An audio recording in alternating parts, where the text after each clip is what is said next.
As far as location goes, Iceland is located in both the northern and western hemispheres. It is surrounded by the North Atlantic Ocean and its eastern neighbors with Greenland.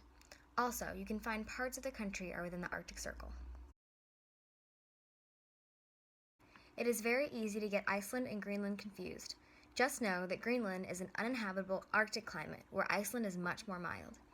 Also, the temperature in Greenland doesn't exceed 50 degrees, while Iceland doesn't exceed 80. Or, to simplify it, Iceland is green and Greenland is icy. Iceland's weather is moderate in the summer, with sun and rain and an average temperature between 50 and 55 degrees. In the winter, the weather is much rougher with chances of snow, sleet, and hail. The average temperature drops to 14 to 32 degrees. Iceland's landscape has many different features. There are glaciers, mountains, hills, volcanoes, and even beaches of beautiful black sand. The black sand comes from the volcanic ash. Also, the ground there has a unique moonlight feel with large boulders covered in moss filling up the plains. Fun fact, there are hardly any trees in Iceland. The only native tree is the dwarf birch, which has only ever reached about 8 feet tall. There is even a joke among the Icelanders: if you ever find yourself lost in an Icelandic forest, just stand up. The folk homes were great for isolation. They were made of stone, wood, and grass and painted black to absorb sunlight. Also, the design and structure of these homes reflected the Scandinavian and Nordic influence. Modern homes are much more colorful and ornate. Because of the lack of wood, they use steel paneling to build the houses. With the invention of heating, the homes can be less insulated and still keep warm. Icelandic folk clothing was very insulated as well. Women would wear dresses, woolen jackets, and hats with tassels, while men would wear woolen trousers, double-button jackets, and shoes of fish or sheepskin. Modern clothing again needs insulation and warmth. Some modern clothes worn by men and women include rainproof jackets, woolen sweaters and scarves, gloves, hats, and boots. The food in Iceland is very interesting. For a typical meal, you might have lamb, potatoes, fish, or other seafood. But there are also many dishes unique to the country. This includes mink whale, skyr, which is similar to yogurt, pilsner, which is similar to a hot dog, sheep's head, and puffin. The music in Iceland, surprisingly, isn't much different from American music.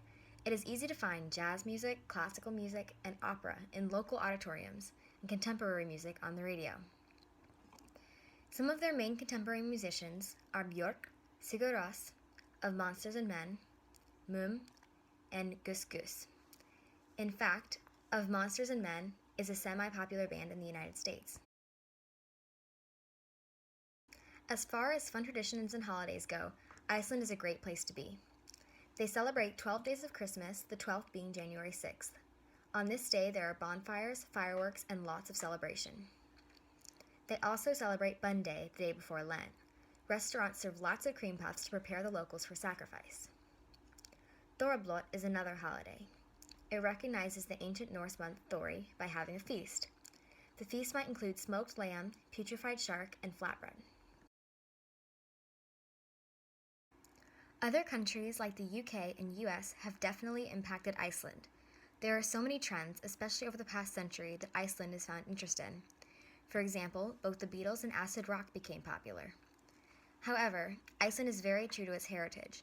It is very strong about protecting culture and preserving roots from when they were first colonized. Irish monks were the first in Iceland around the 8th and 9th centuries. They were driven out by Norwegian Vikings who accidentally landed there after searching for the Faroe Islands. The Vikings set up a camp there and decided to build a settlement. Further along, the Vikings realized women were needed to continue the colony. They went back eastward to capture Irish women and bring them back.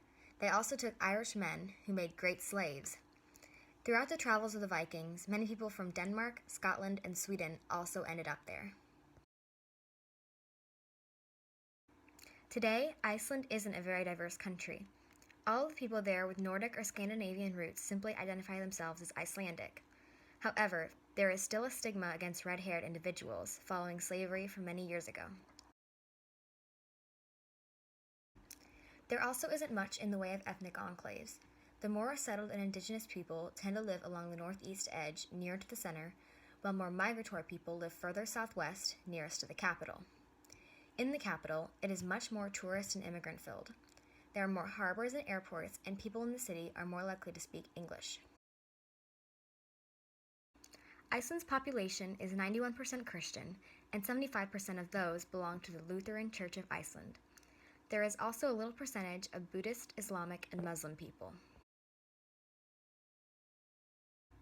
Iceland's Lutheran Church, or Hallgrímskirkja, is 244 feet tall and is by far the largest church in Iceland.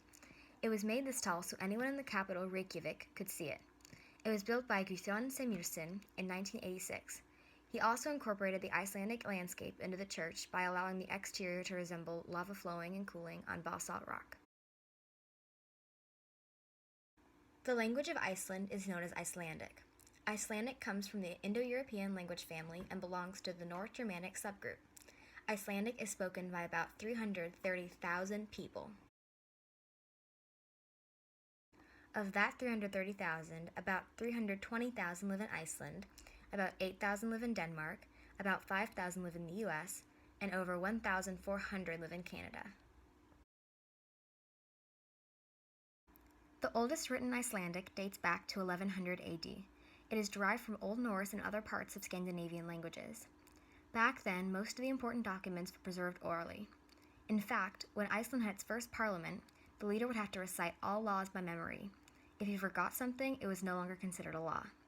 And this image is the first written document that they still have today. Icelandic doesn't have many dialects due to the lack of speakers. However, it is known that people from the city Akureyri may leave out M or L sounds when speaking. Also, people from Reykjavik tend to soften consonants. These are a few common Icelandic phrases such as greetings in everyday speech. On the next slide is a video to hear and learn more. Thank you.